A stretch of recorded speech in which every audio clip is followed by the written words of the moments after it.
There's a type of anger that nobody sees coming. It's not the explosive kind, it's not the obvious kind. It's the cold, calculated anger that accumulates in silence inside people who have spent their entire lives giving time, giving energy, giving love, giving patience, giving until there's nothing left.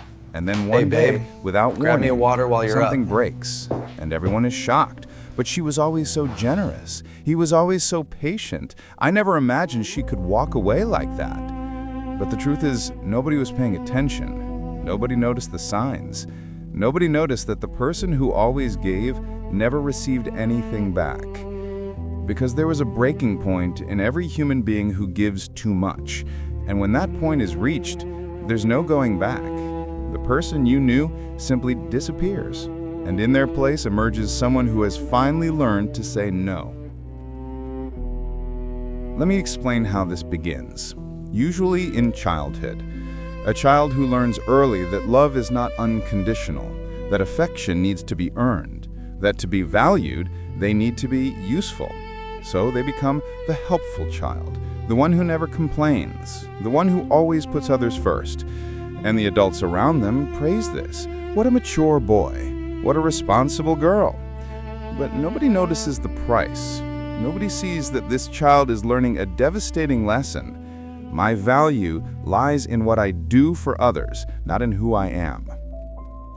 This belief takes root deep, and when this child becomes an adult, they become the person everyone loves to have around, the friend who's always available, the partner who always understands, the colleague who always helps, the daughter who always sacrifices. But here's what nobody tells you about being too generous. Generosity without limits is not love, it's self-destruction. Because when you give and give and give without ever receiving back, without ever asking for anything in return, without ever honoring your own needs, you're not being noble, you're erasing yourself. Psychologists have studied this extensively.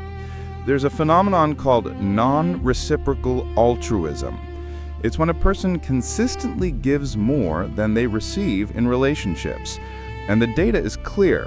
People trapped in this pattern show significantly higher rates of emotional burnout, depression, and accumulated resentment.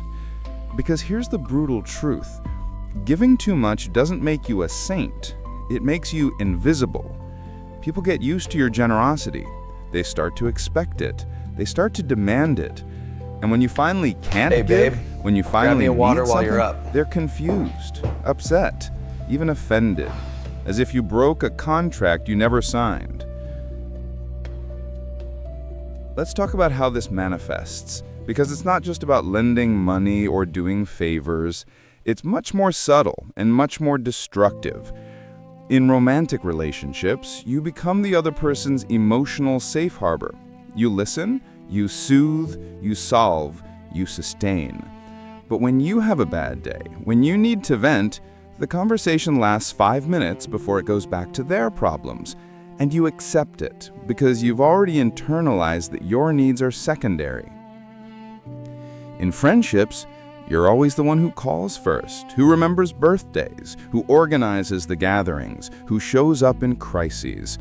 But when you need someone, people are busy, unavailable. Or worse, they show up but you feel like you're being a burden. So you minimize. You say you're fine, and you go back to your role as caretaker. In family, you're the glue that holds everything together. You mediate conflicts, you organize reunions, you take care of parents, you help siblings, and everyone assumes you'll keep doing this forever, because that's what you've always done. Nobody asks if you're tired, nobody offers help, because in the family dynamic, you've already been categorized as the strong one, the reliable one, the one who doesn't need support.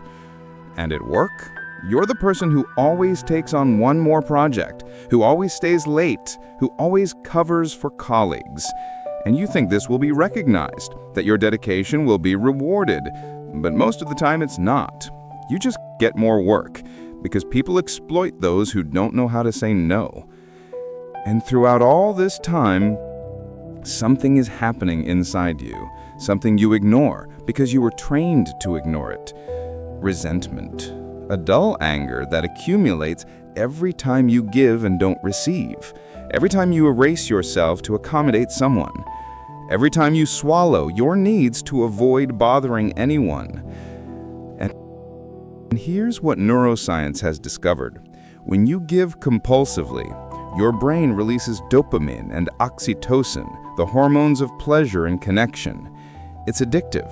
That's why generous people keep giving even when they're exhausted. Hey, babe. They've Grab me become a water dependent while on you're the up. validation that comes from being needed. But there's a problem. When reciprocity doesn't happen, when you give but don't receive, your prefrontal cortex registers this as injustice. And injustice activates the same brain areas that process physical pain. Being used literally hurts. And the body keeps score. Even when your mind rationalizes, even when you convince yourself you don't care, your body knows. Your nervous system registers every time you were ignored, minimized, exploited. And eventually, the bill comes due. Some signs you're on this path. You feel exhausted, even when you haven't done anything physically tiring. You fantasize about disappearing, about what it would be like not to have to answer to anyone. You feel disproportionate irritation over small things. You start avoiding people you used to love. You catch yourself thinking, would anyone even care if I just stopped doing all of this? These aren't signs of weakness. They're signs that you've been operating beyond your emotional capacity for too long. And then comes the breaking point. It could be a big event or something absurdly small. Someone cancels plans last minute for the 5th time. Someone forgets something important to you. Someone asks for one more favor without ever having returned the previous ones. And something inside you simply clicks. It's not a dramatic explosion. It's a cold shutdown. Suddenly you see with brutal clarity. You see all the patterns, all the times you were convenient but not valued. All the times your generosity was confused with infinite availability. All the times you said yes when you should have said no. And you make a decision. I'm not doing this anymore. And you start to pull away. You stop initiating conversations. Stop offering help. Stop being always available. And people notice, and they're confused. Why are you being so distant? Why have you changed so much? Are you okay? But you don't explain, because explaining would require you to confront years of dysfunctional dynamics, and you're too tired to educate people about how they should have treated you all along. Studies show that when people who give too much finally establish boundaries, they often lose relationships, not because boundaries are bad, but because many relationships were built on the expectation that you would remain in the position of giver. When you leave that role, the relationship can't handle it because it was never balanced from the start. And that hurts because you loved those people. You cared, but you finally understood something crucial. You can't love someone while abandoning yourself. You can't sustain relationships that only work when you erase yourself. So what do? How do you exit this pattern without becoming bitter or closed off? First, you need to understand that setting boundaries doesn't make you selfish. It makes you healthy. Boundaries are not walls. They're bridges. They say, I care about you, but I also care about myself, and our relationship needs to honor both. Second, you need to learn to tolerate the discomfort of disappointing people, because you will disappoint. People accustomed to your unlimited generosity will get upset when you start prioritizing your own needs. Let them be upset. Their discomfort with your boundaries is not your responsibility. Third, you need to start asking for help, asking for support, asking for reciprocity, and observe how people respond. The people who truly love you will show up.